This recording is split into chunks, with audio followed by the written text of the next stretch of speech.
Musim panas begini adalah saat yang tepat untuk memanen lebah atau nyawan dalam bahasa Balinya. Walau ini bukanlah nyawan yang membangun sarangnya di alam liar, seperti di tebing atau pohon di tengah hutan, tetapi nyawan di desa Tenganan Daud Tukat, Karangasem, Bali ini terkenal cukup ganas. Ya, ini yang sudah berisi. Meh, saya ngikut tuh, Pak. Di luarnya sudah ada, di dalamnya pasti ada madunya. Oh gitu, soalnya banyak sekali itu ada nyawannya loh. Iya, Ngikut iya, ya. iya. Akhirnya kami menemukan kotak yang berisi nyawan. Di desa Tenganan Daud Tukat ini, sarang nyawan bisa terbuat dari triplek atau bambu. Dibiarkan tergantung di atas pohon dengan diberi aroma bunga untuk memancing nyawan datang ke sarang.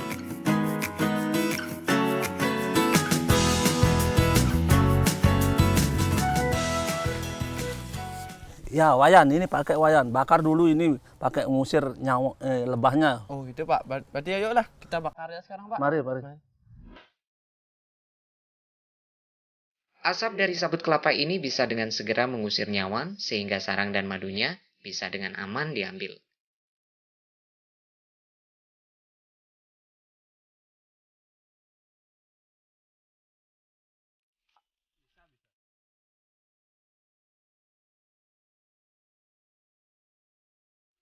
Mengambilnya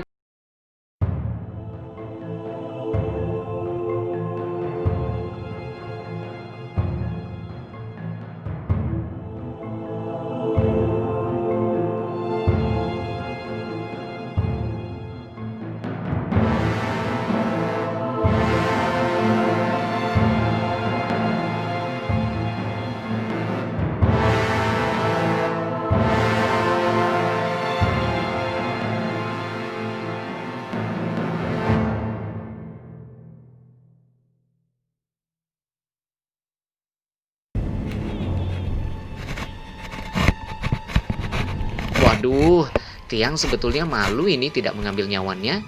Tetapi, apa boleh buat, dalam keluarga Tiang ada sejarah alergi terhadap nyawan. Jadi, bisa berakibat cukup fatal jika tersengat nyawan. Nah, ini dia sarang nyawannya. Madunya cukup banyak, dan kita akan mengambil si anak nyawan.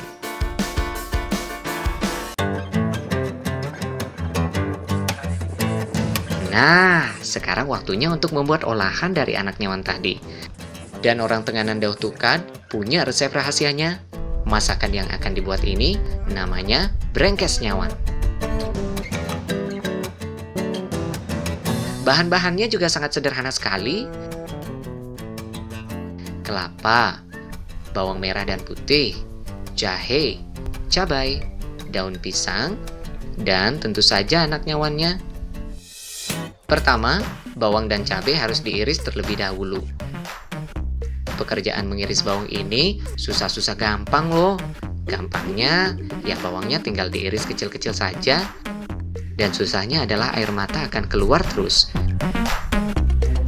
Motong bumbunya dihalusin, Yan. Oh nggak, Mbak. Halus seperti hati saya. Wih, wak nu jenik. Tuh malu pelajaran kayak gitu.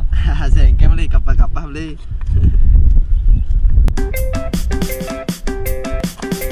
Bumbu diiris sampai benar-benar halus.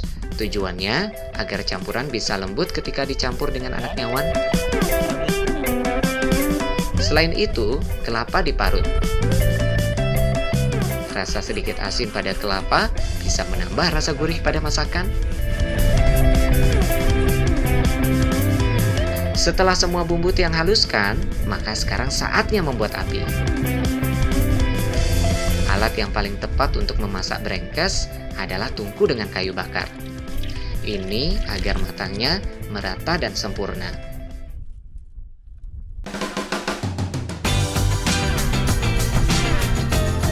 Kemudian, rebus anak nyawan sampai terpisah dari sarangnya.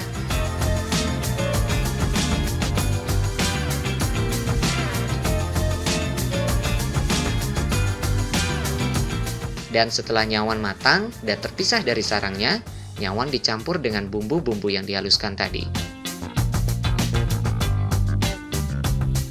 diaduk sampai rata. Lalu bungkus dengan daun pisang.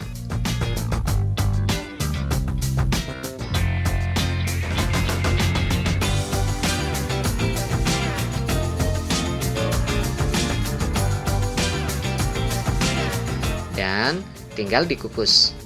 Tunggu sampai kurang lebih 15 menit.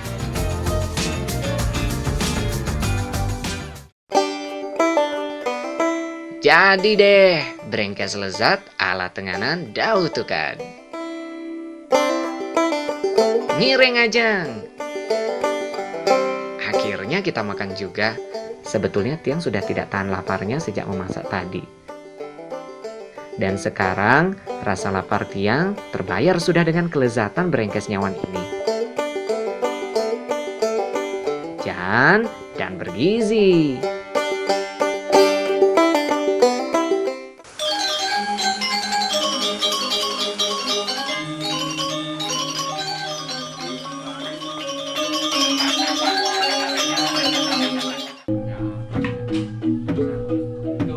Yan, sun malu muruk, nyana be muruk, mai tulung malu bapong ngai jukut meh. Nge beli. Nge. Buat beli.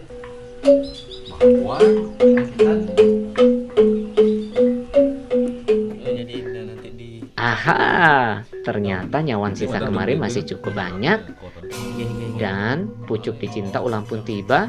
Beli Putu mengajak memasak nyawan dengan resep Bali kuno yang lainnya. Masakan yang akan kita buat sekarang ini namanya gile belimbing.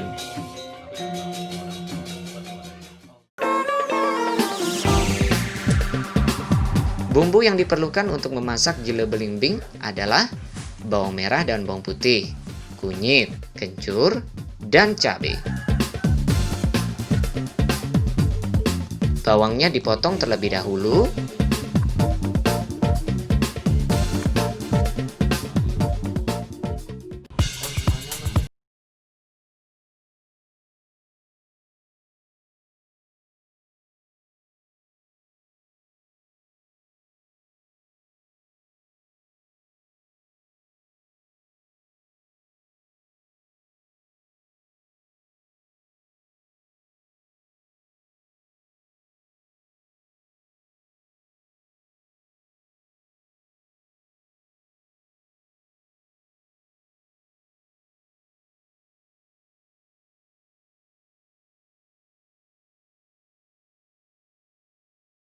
Semua bumbu sudah siap. Sekarang giliran api yang harus dinyalakan. Untuk awalnya kita menggunakan daun kelapa kering untuk memudahkan pembakaran. Baru setelah terbakar, kita tambahkan kayu bakar agar baranya lebih awet. Ini deh, makan lenyis ada deh. Oh, udah beli. Aneh nih. Lenyis. Oh. Nih. Oh.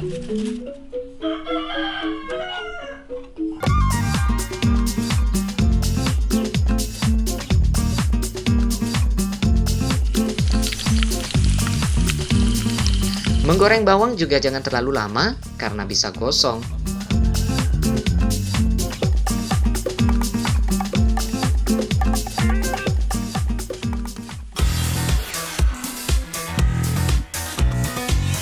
Sekarang saatnya mencampur bumbu. Garam ditambahkan secukupnya, tergantung selera. Dan agar lebih sedap lagi, tambahkan sedikit terasi. Dan aduk sampai merata. Kemudian bumbu digoreng lagi beberapa saat sampai agak kering.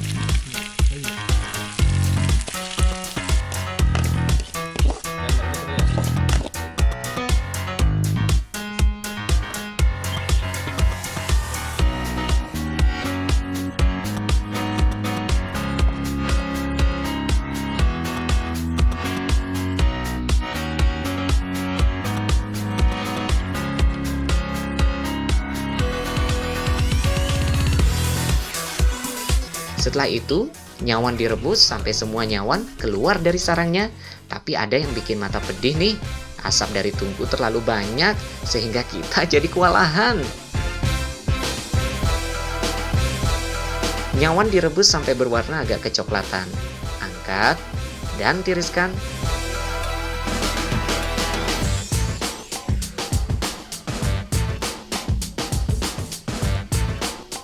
Yang lu tadi. Nah, jadi cuma daun belimbing. Ah, itu Mas.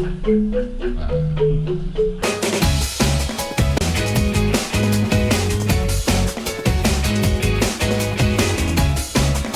Setelah itu, giliran daun belimbing yang direbus.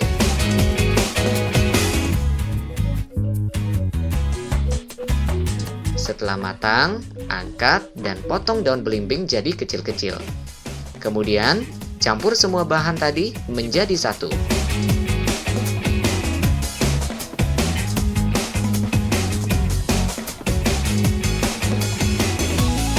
Dan jadi deh, gila belimbing.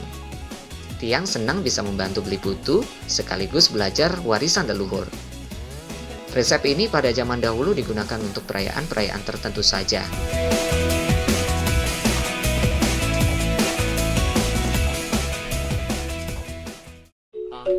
Sabar, belum sabar. Sabar, belum sabar. Tiba sih manduk jangan saja. Lei, main barang ajang sarang tiang bikin beli putu.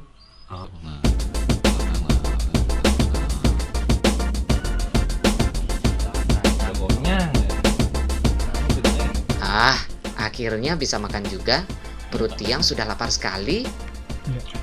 Dan makanan gila belimbing ini sangat lezat. Rasanya tak terkatakan.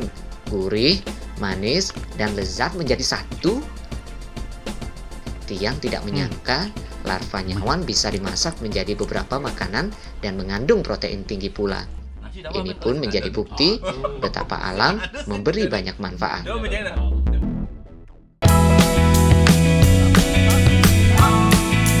Di musim panas seperti sekarang ini, beberapa jenis tanaman di perkebunan warga Pemutaran Kabupaten Buleleng, Bali mulai mengering. Tapi bukan berarti tidak ada sumber makanan yang bisa diolah jadi masakannya John. Di tengah teriknya matahari yang rasanya ada 9 ini, Tiang bersama Beli Ketut akan membuktikannya. Hehehe. Tuh nih punyaan kelor itu. Niki po ini Pak. Engkan caranya mati Pak. Menek. Langsung sepeg. Ulungang sepek. Go, sepeg. Mara ulungang, mara beten pik-pik done jak buah nih. Nggih yang coba nggih melihat.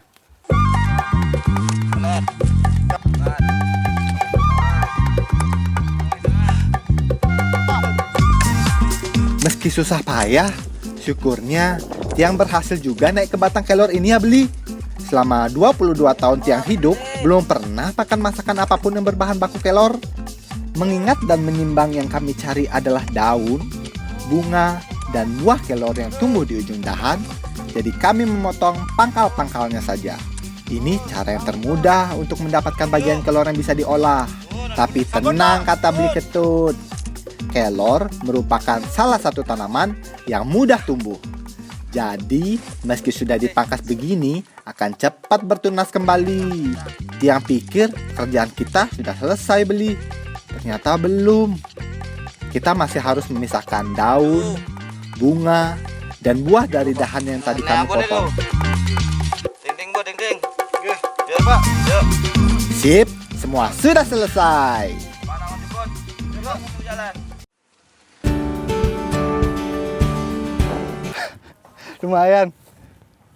Bu, Om Swastiastu, Bu Kadek. Swastiastu. Ibu lagi ngapain, Bu? Ngai kene ngai roroban. Roroban? Karangon ngai pesantren lengi. Ya, Bu. Daun kelor dipilih yang masih agak muda karena masih lembut teksturnya. Tapi yang tua pun tetap Jan. Daun kelor dilepaskan dari tangkainya. Begini loh caranya. Mudah kan?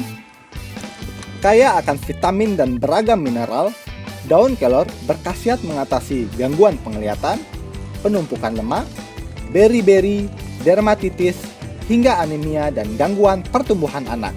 Lu ngerti kan manfaat kelore? Mulai sekarang, Tiang harus rajin mengkonsumsi daun tanaman yang banyak tumbuh di dataran Afrika, Amerika Latin, dan Asia ini.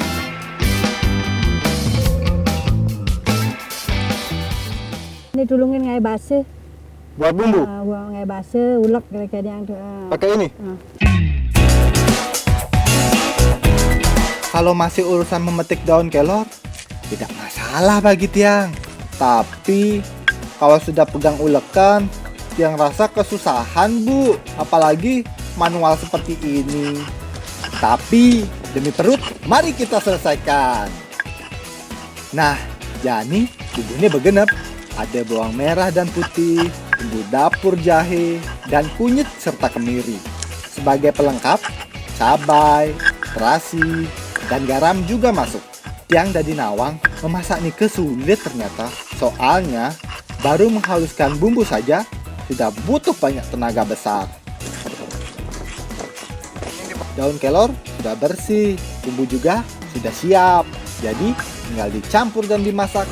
Karena kita mau masak pesan, jadi semua bahan diaduk terlebih dahulu, baru dibungkus dengan daun, baru dibakar.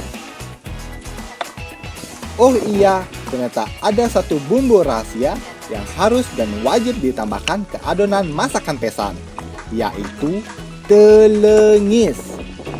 Telengis ini adalah sebutan untuk ampas dari sisa santan yang dimasak lama. Jadi, kalau kita masak santan, akan dihasilkan minyak kelapa dan ampasnya.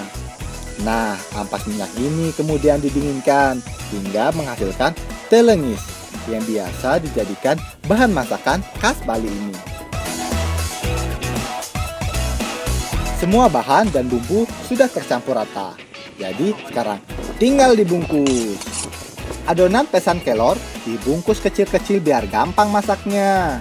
Kalau dijadikan satu bungkus besar, bisa-bisa masaknya akan lama jadinya. Semakin lama juga perut ini terisi. Ternyata gampang-gampang susah ya membungkus adonan kelor ini.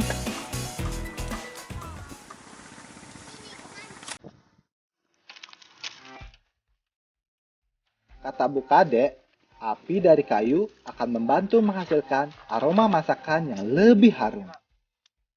Butuh waktu sekitar 10 menit. Tapi ingat, kita hanya menggunakan bara dan api kecil saja. Kalau apinya terlalu besar, tentu saja akan cepat menghanguskan daun pembungkus pesan. Tapi isinya masih mentah. Dengan kerjasama yang baik antara Tiang dan Beli Ketut, akhirnya pesan daun kelor masak juga.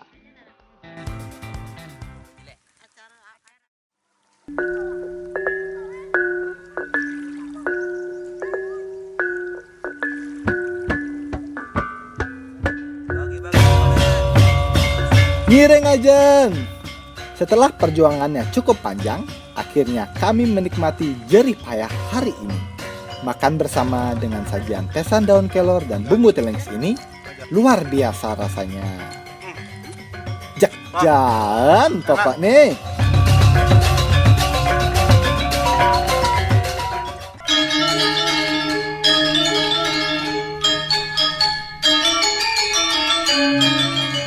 Buka dek. Ya. Tiang lah bahan dasar buah kelor niki. Tiang kupas nih bu. Nah, kupas alih kena nih. Apa nih? Baton itu bijian itu alih wadet. Biji nih. Bijian ya wadet. Masih ada banyak bagian dari kelor yang bisa dimanfaatkan sebagai bahan masakan tradisional Bali. Seperti yang Tiang Akan dan Bu Kade buat kali ini, yaitu jaje bungan kerang. Nah, bahan yang digunakan ini buah kelor atau biasa kami sebut kelentang. Hebat ya? Semua bagian dari kelor itu ternyata bermanfaat. Yang diambil dari buah kelor adalah isinya. Kalau Tiang bertugas membersihkan buah kelor, Ibu Kade membuat adonannya. Adonan jaje bungan kerang terdiri dari campuran tepung beras dan tepung ketan serta garam. Uniknya, sebelum diadon dan dimasak, kedua campuran ini harus dikukus terlebih dahulu. Jadi, pas dicampur dengan buah kelor dan bahan lainnya, adonannya sudah masak dan teksturnya lengket. Sebelum dikukus, adonan digumpalkan dengan tangan. Bu, Kade. Ya. Panginkan man misi mah gumpal-gumpal gitu bu. Langsung ngancur ya yang kukus ya kan ya tadi besi ya. Oh gitu. Bentuknya sih sembarang, yang penting tidak berupa bubuk tepung. Bu Kade butuh sedikit air agar tepung bisa menggumpal dan tidak pecah.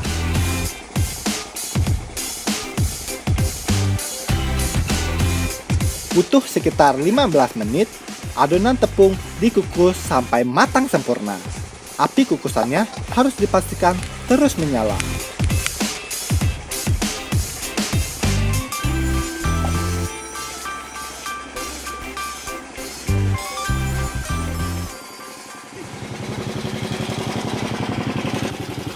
Kukus Bu. Be, Aja yang galasan Bu. yang maklo keras ya. Oh, yang makhluk keras nih Keras, kok. ah. Oh. Ini jadi ini gini. Nah, kalau urusan buah kelor sudah selesai, saatnya memarut kelapa. Kelapa ini akan digunakan sebagai campuran dari isi buah kelor yang sudah kubersihkan. Kata Bu Kadek, kita membutuhkan kelapa yang tidak terlalu tua, karena kandungan santannya belum terlalu banyak, dengan rasa yang cukup gurih dan manis. Nah, isi buah kelor dan kelapa parut ini selanjutnya diaduk-aduk dan ditambahkan gula pasir. Campuran ketiga bahan ini nantinya akan menjadi isian dari jaje bungan kerang. Kalau semua sudah tercampur, saatnya memasak hingga semua bahan isian jaje bungan kerang ini matang dan tercampur sempurna. Butuh sekitar 15 menit agar adonan menjadi lebih kering dan teksturnya lebih menyatu bersama gula pasir yang mencair menjadi karamel. Umumnya, isian yang biasanya disebut unti ini hanya dibuat dari gula dan kelapa parut. Tapi kali ini memiliki isian yang istimewa, yaitu tambahan buah kelor. Dijamin cek pasti jan niki. Oh iya, adonan tepungnya sudah dikukus Bu Kadek, masih harus diaduk kembali sampai benar-benar siap cetak alias kalis. Untuk mendapatkan hasil jaje yang lebih menarik, adonannya diberi pewarna makanan sesuai selera. Sekarang kami pakai warna merah muda dan kuning terang.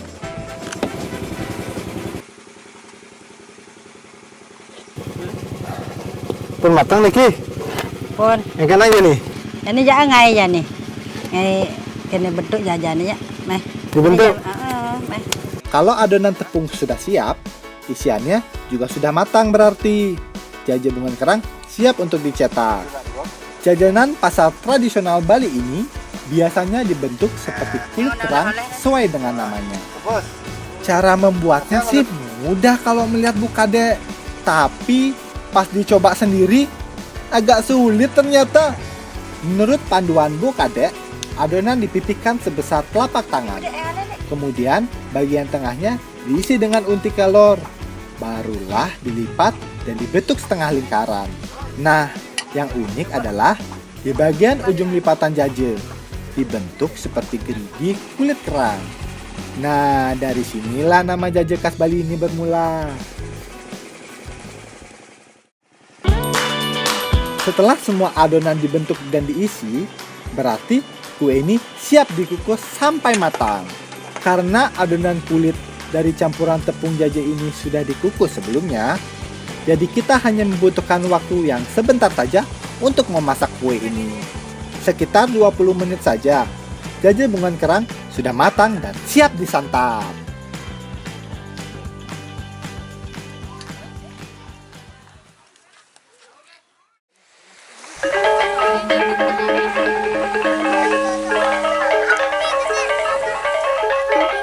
Ini dia salah satu makanan yang biasa disajikan pada berbagai kegiatan adat dan keagamaan masyarakat Hindu di Bali. Jaje bungan kerangi, yang perlu takon nang buena sane, cek pasti jan. Dari satu jenis tanaman seperti kelor ini bisa diolah menjadi berbagai masakan tradisional. Ini menjadi bukti betapa alam memberikan banyak manfaat. Salam.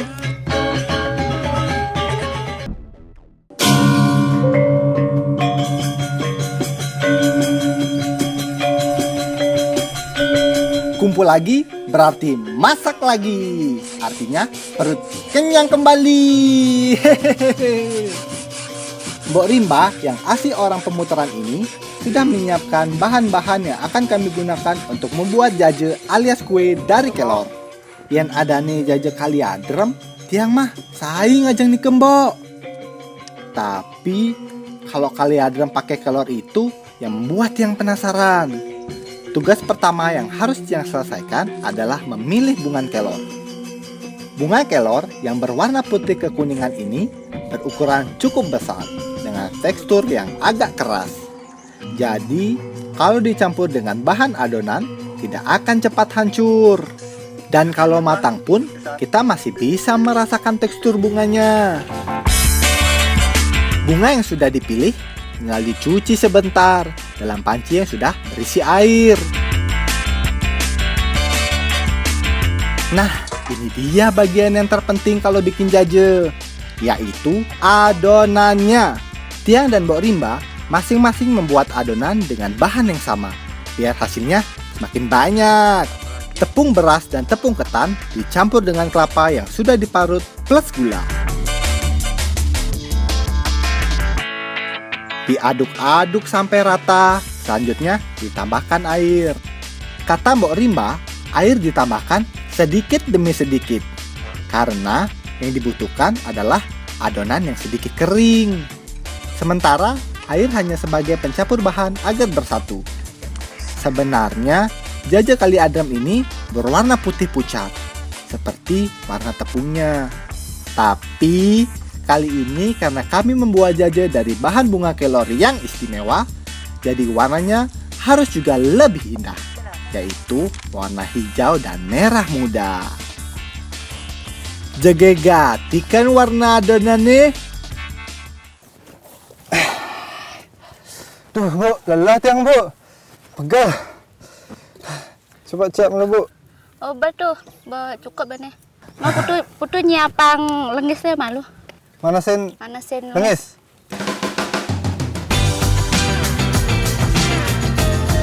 Kalau urusan adonan sudah selesai, sekarang kita bisa mencetak sekaligus memasak.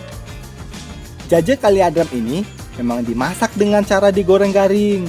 Oh iya, sebelum digoreng, kita bentuk kuenya bulat, pipih, dengan lubang di bagian tengahnya. Sekilas mirip donat ya. Tapi tiang yakin Niki lebih John.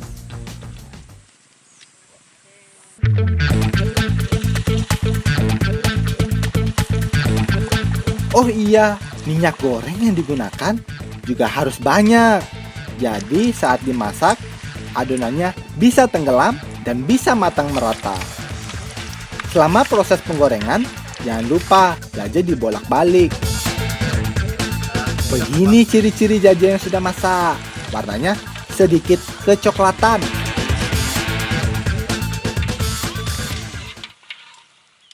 Mantap ditembak.